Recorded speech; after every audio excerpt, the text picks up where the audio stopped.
নমস্কার বন্ধুরা, এই গরমে সবাই কেমন আছো? আমি না একদম ভালো নেই। কেন বলো তো? সকাল থেকে না আজকে মনটাও খারাপ লাগছে আর একটুও ভালো লাগছে না। আজকে মা রান্না করেছিল ডাল ভাত আলু, শুধু খেতে ইচ্ছা করছিল না, ভালোও লাগছিল না। তো কি করব, মনের কষ্ট মনে নিয়ে বাড়িতে চুপচাপ বসেই ছিল। ওই জন্য দেখেছো, তার মধ্যে আবার আর একটা ঘটনা ঘটলো। আমি একটু এক্সপেরিমেন্ট খাবার বানাতে গেলাম, ডিমটা খারাপ বেরোলো, আরও বেশি মনটা খারাপ হয়ে গেল। হঠাৎ করে দেখি বর বেরিয়ে গিয়ে আমার হাতে একটা প্যাকেট এনে দিল। আমি তো অবাক, কোথার থেকে কী ব্যাপার, কেন প্যাকেট এনে দিল আমি তো বুঝতেই পারছিলাম না যে প্যাকেটটা কেন এনে আমাকে ধরিয়ে দিল। তো তারপরে ওর মধ্যে দেখলাম শসা স্যালাড আছে, দেখে তো বুঝতেই পারছিলাম যে বিরিয়ানি, কিন্তু হঠাৎ করে যে আমার বরের এত সুদয় হবে সত্যি আমি ভাবতে পারিনি। বরের কি আবার নতুন করে ভালোবাসা বেড়ে যাচ্ছে দিন দিন।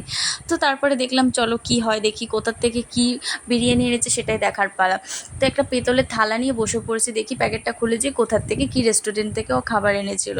তো জানি না কোথা থেকে এনেছিল, হঠাৎ করে গেল, হঠাৎ করে চলে এলো, কী যে আনলো সেটাই তো বুঝতে পারলাম না। তো দেখলাম যখনই প্যাকেটটা খুলি তখন আর বুঝতে বাকি ছিল না, আমাদের সন্তোষপুরে যে নতুন রেস্টুরেন্টটা হয়েছিল সৌরভ রেস্টুরেন্ট, সেখান থেকেই বিরিয়ানিটা এনেছিল আর কি। আমি আগেও একবার খেয়েছি আর কি, এর আগে মানে গেছি, আমি একবারই খেয়েছি এর আগে। তার আগে সৌরভ রেস্টুরেন্টে চাউমিন টাউমিন এসব খেতেই যাই আর কি।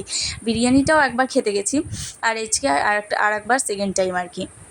তো খুলতেই তো গন্ধটা তো বা খিদে, পেট তো এমনিই ভরে গেল। আজকে ভেবেছিলাম না খেয়েই কাটাতে হবে, তো ভাবলাম ভালোই হলো বেশ। তো দেখো এই যে আমি যতটা খাবো ততটা নিলাম, তারপর দাওরের জন্য একটু দাওরকে দিয়ে দিলাম। ও তো খাবে না কারণ ও তো ডাল ভাত খেয়ে নিয়েছে, আমি তো খাইনি। আর বাবুটাকেও খাইয়ে দিয়েছি, কিন্তু কষ্টের বিষয়ে বাবুটা যদি না খেত বিরিয়ানিটাই খেত আমার সাথেও, খেয়েছে অল্প করে খেয়েছে আর কি। তো আমি লেগ পিস খেতে পছন্দ করি তাই লেগ পিস এনেছিল। এদিকে আলু আর মানে খেতে এত সুন্দর টেস্টি ছিল কি বলবো তোমাকে।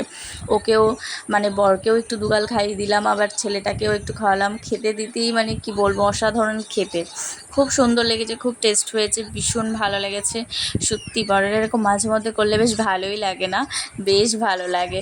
তো আমার তো ভীষণ ভালো লাগছিলো, আর আমার সোনাটাকেও একটু খাইয়ে দিচ্ছিলাম। ও বিরিয়ানি ও ভীষণ ফেভারিট, ওর বাবার মতন আমার মতন। তো বিরিয়ানি পেয়েও তো ও খুব আনন্দ, ও বেশি খায়নি, অল্প করে, যেহেতু ও তো একটু আগেই খেয়ে নিয়েছে তো সেই কারণে বেশি খায়নি। তো ভালোই হলো বেশ। এরকম করে মানে হঠাৎ করে এইভাবে সারপ্রাইজ দিয়ে দেবে আমি সত্যি ভাবতে পারিনি। আর সত্যি মানে কি বলবো, কষ্টটা মনে চেপে রেখেছিলাম, কিন্তু কষ্ট বোঝার মতন মানুষটা যে পাশে রয়েছে সেটা আমি বুঝতে পারিনি। তো বন্ধুরা, আজকে ব্লগটা এখানে শেষ। ভালো লাগে লাইক কমেন্ট শেয়ার করো, দেখা হবে নেক্সট ব্লগে।